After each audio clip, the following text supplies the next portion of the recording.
Dear friends, welcome to my channel SKP Soch. In this video, I will tell you the answers of the questions which was asked in SSC CHSL Shift 2. So let's start. So friends, पहला हमारा जो question है वो है एक book और author से related. इसमें पूछा गया था कि एमनेस्टी जो किताब है उसके राइटर कौन है। तो उसके राइटर हैं लुइस ए ब्लम। देखिए, शिफ्ट 1 में भी एक क्वेश्चन पूछा गया था इससे रिलेटेड, जिसके लेखक के राइटर थे महात्मा गांधी। तो ये बुक से रिलेटेड एक क्वेश्चन अवश्य पूछ रहे हैं हर शिफ्ट में। चलिए बढ़ते हैं अपने सेकंड जो क्वेश्चन है उसके। तो उसमें पूछा है कि रेणुका लेक जो है वो किस प्रदेश में स्थित है। तो देखिए, ये रेणुका लेक जो है वो हिमाचल प्रदेश में स्थित है। हिमाचल प्रदेश में एक झील है रेणुका लेक। ये समुद्र तल से 672 मीटर की ऊंचाई पर स्थित है। रेणुका झील हिमाचल प्रदेश की सबसे बड़ी झील के रूप में जानी जाती है। तो ये क्वेश्चन पूछा गया था कि रेणुका लेक है या रेणुका झील है, इसकी यह कहाँ स्थित है। तो ये हिमाचल प्रदेश में स्थित है। चलिए अपने जाते हैं तीसरे क्वेश्चन। तीसरा क्वेश्चन है, इसमें पूछा गया कि ये पम्मान आइलैंड है जिसे रामेश्वरम द्वीप कहते हैं। इसमें रामेश्वरम द्वीप ना देकर इसमें दिया गया था कि पम्मान आइलैंड कहाँ पाया जाता है। तो ये तमिलनाडु में एक द्वीप है रामेश्वरम, इसका दूसरा नाम रामेश्वरम द्वीप है। तो ये क्वेश्चन घुमा के पूछ लिया गया है। इसमें रामेश्वरम द्वीप न देकर पम्बन आइलैंड इसका नाम दिया गया है। तो ये जो है कहाँ है, तमिलनाडु में ये द्वीप स्थित है। तो चलिए हमारा अगला क्वेश्चन की ओर हम बढ़ते हैं। हमारा अगला क्वेश्चन है, इसमें ये पूछा गया था, इसमें क्या पूछा गया, इसमें पूछा गया था कि कौन सी यूनियन टेरिटरी है जिसमें 100% ऑर्गेनिक फार्मिंग होती है। तो ये देखिए क्वेश्चन का इसका आंसर है Lakshadweep. Lakshadweep declared as an organic union territory.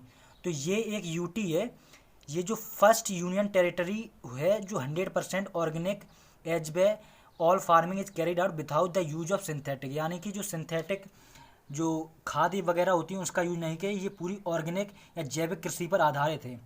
अब इससे रिलेटेड एक और क्वेश्चन हम आपको बता देते हैं कि लक्षद्वीप तो ऐसी एक यूटी है जो 100% ऑर्गेनिक फार्मिंग कर रही है, लेकिन एक राज्य भी है जो 100% ऑर्गेनिक फार्मिंग करता है।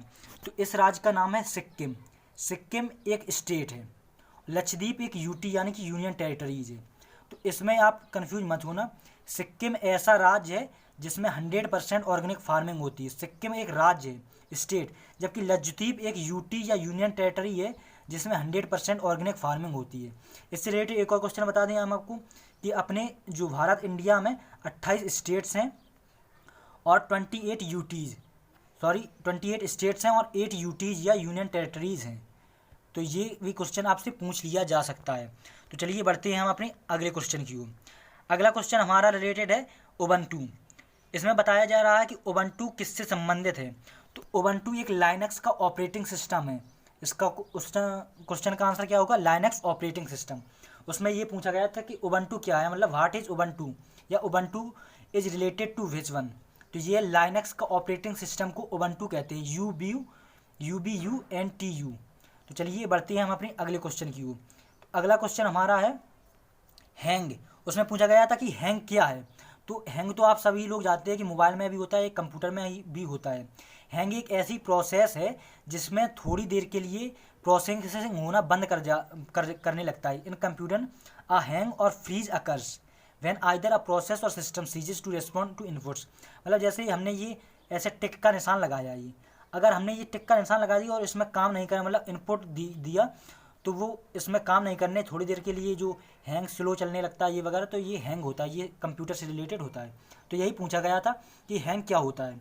चलिए अगले क्वेश्चन की ओर बढ़ते हैं। अगला क्वेश्चन हमारा रिलेटेड है जो स्टैटिक या करंट से मान सकते हैं। इसमें पूछा गया था कि जो हमारे अभी करंट के हैं वो chief vigilance commissioner of India current के कौन है। तो करंट के chief vigilance commissioner of India Sanjay Kothari ji हैं। तो देखिए इनका हम आपको फ़ोटो भी दिखा देते हैं। इसका जो फुल फॉर्म भी पूछा जा सकता है। देखिए इसका एब्रीविएशन क्या है, इसका एब्रीविएशन है CVC, central vigilance commission, CVC का फुल फॉर्म ये होता है, सेंट्रल विजिलेंस कमीशन। ये क्वेश्चन भी आपसे पूछा जा सकता है अगले। ये संजय कोठारी हैं जी करंट में chief vigilance commission, central vigilance commission के चीफ हैं संजय कोठारी जी, ये इनकी फ़ोटो है। तो चलिए अगला क्वेश्चन की ओर हम बढ़ते हैं। अगला क्वेश्चन इसमें पूछा गया था कि जो रेड कलर इन ऑनियंस में होता है, मतलब जो प्याज में लाल रंग होता है, वो किस पिगमेंट के कारण या किस वर्णक के कारण होता है। तो इसका आंसर है the colour of the onion is due to presence of anthocyanin. ये इसका करेक्ट आंसर, एंटोसाइनिन के कारण जो प्याज का रंग है वो लाल होता है। ये क्वेश्चन पूछा गया था कि प्याज का रंग लाल क्यों होता है, तो उसका आंसर क्या होगा, एंटोसाइनिन। तो चलिए बढ़ते हैं हम अपनी अगले क्वेश्चन की ओर। अगला क्वेश्चन है कि कौन सी महिला है जो became first Indian women wrestler to win an Olympic. Olympic में जीतने वाली पहली महिला जो रेसलर है वो कौन थी। तो इसका सही आंसर है साक्षी मलिक। साक्षी मलिक प्रथम महिला रेसलर थी इंडिया की जो ओलंपिक में गोल्ड मेडल या जीती थी। ओके, तो चलिए बढ़ते हैं हम अपनी अगले क्वेश्चन। अगला क्वेश्चन है, ये रिलेटेड है किससे, संविधान से रिलेटेड है, ये कॉन्स्टिट्यूशन से रिलेटेड है। तो इसमें पूछा गया था जो राइट टू कॉन्स्टिट्यूशनल रेमेडीज, इसे हिंदी में कहते हैं संवैधानिक उपचारों का अधिकार। संवैधानिक उपचारों का अधिकार ये किस अनुच्छेद में वर्णित है।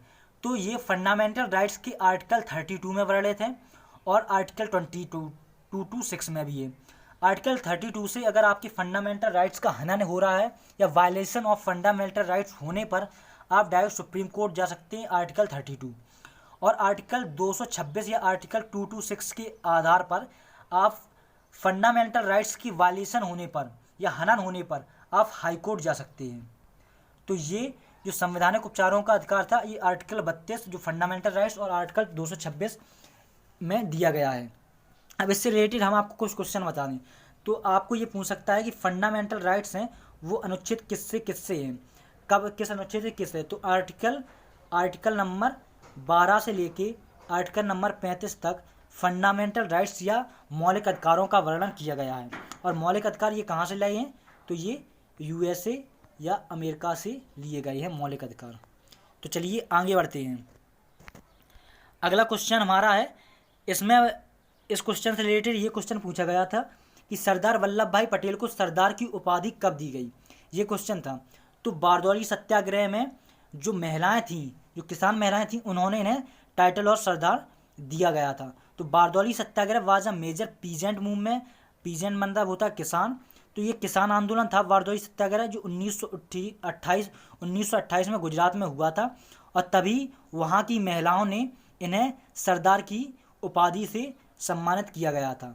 तो ये देख लीजिए आपके सरदार वल्लभ भाई पटेल हैं और बारदौली सत्याग्रह के दौरान इन्हें सरदार की उपाधि प्राप्त हुई थी। इनसे रिलेटेड एक और क्वेश्चन मैं आपको बता दूं, अगर आपसे पूछा जाए कि स्वतंत्र भारत के प्रथम गृह मंत्री या होम मिनिस्टर कौन थे, तो वो कौन होंगे, सरदार वल्लभ भाई पटेल प्रथम थे।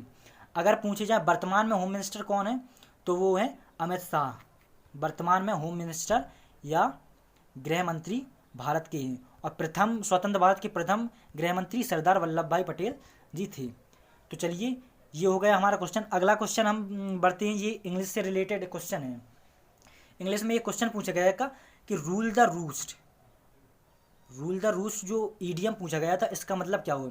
इसका मतलब इनफॉर्मल में to have the most control और अथॉरिटी इन अ ग्रुप, मतलब किसी ग्रुप या प्राधिकरण पर अपना पूरा कंट्रोल होना, उसे कहते हैं रूल द रूस्ट। या इसे हिंदी में कैसा है, उल्टा चोर कोतवाल को डांटे, ये भी इसका अर्थ हो जाता है। तो रूल द रूस्ट का अर्थ ये हो गया। तो ये क्वेश्चन जो रिलेटेड थे, जो पूछे गए थे एग्जाम में, तो ये पूरे हुए। आशा करता हूँ आपको वीडियो पसंद आई होगी। Thanks for watching my video.